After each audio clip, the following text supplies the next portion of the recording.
شمالی کوریا نے آج 7واں بڑا بلسٹک میزائل فائر کر دیا ہے۔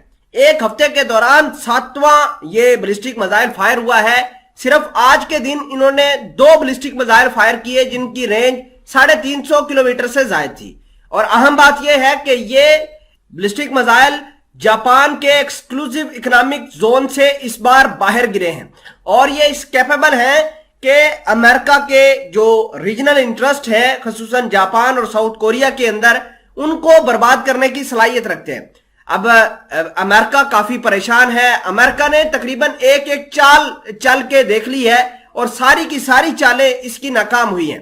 امریکہ نے اپنا 5th فلیٹ جو ہے وہ بحری بیڑا وہ لے کر کورین پیننسولا کے اندر لے کر آیا تھا، وہ اس کا بھی تھریٹ انہوں نے زائل کر دیا شمالی کوریا نے۔ امریکہ نے ساؤتھ کوریا کے ساتھ ملٹری ڈرل کی، وہ انفلوئنس بھی ختم ہو گیا۔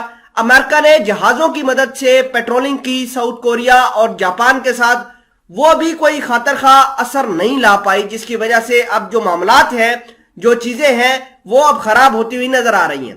تمام تر چیزیں آج کی اس ویڈیو میں ڈیٹیل کے ساتھ ڈسکس کرنے کی کوشش کریں گے۔ چھوٹی سی گزارش ہے کہ آپ ہمارا یوٹیوب چینل حسنات ٹی وی کو سبسکرائب کر کے پاس موجود گھنٹی کے نشان کو دبا لیں تاکہ لیٹسٹ نیوز آپ تک بر وقت پہنچتی رہے۔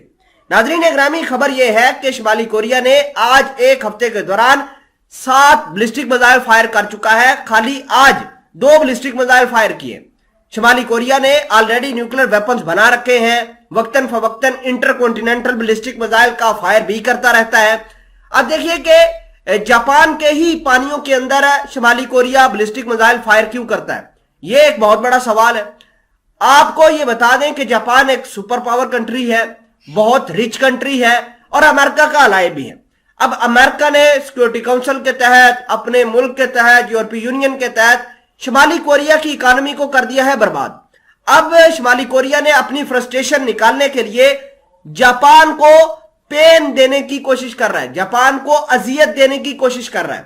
ناظرین اکرامی، جیسے جیسے جاپان کے اوپر پریشر بڑھے گا، امریکہ بھی اس ریجن کے اندر ڈی سٹیبلائز ہو جائے گا۔ بہت سارے لوگوں کا یہ ماننا ہے کہ شمالی کوریا کے پاس تو اتنے بڑے میزائل موجود ہیں جو انٹر کانٹیننٹل بلسٹک میزائل ہیں، جو امریکہ تک آرام سے پہنچنے کی صلاحیت رکھتے ہیں۔ جی، اس میں کوئی شک نہیں ہے، لیکن اگر امریکہ کو اتنی دور جا کر ہٹ کرنے کی کوشش کرے شمالی کوریا، تو امریکہ کے پاس ہیوج ٹائم ہے کہ وہ ان میزائلوں کو، ان حملوں کو تھاوٹ کر دے، ان حملوں کو ناکام کر دے۔ لیکن اگر یہی میزائل اپنے ہمسایہ ملکوں کے خلاف شمالی کوریا استعمال کرتا ہے، تو امریکہ شمالی کوریا کو اس طریقے سے ڈھٹر نہیں کر سکتا، اس طریقے سے روک نہیں پائے گا۔ تو شمالی کوریا کا یہ کوشش ہے کہ وہ جاپان کے اوپر پریشر بنائے، وہ پریشر الٹیمیٹلی امریکہ کو فیل ہوگا۔ یہ ان کی بیسیکلی دماغ کے اندر چیزیں چل رہی ہیں۔ اور آپ کو یہ بھی بتا دیں کہ حملے روز بروز تیز سے تیز ترین ہوتے جا رہے ہیں۔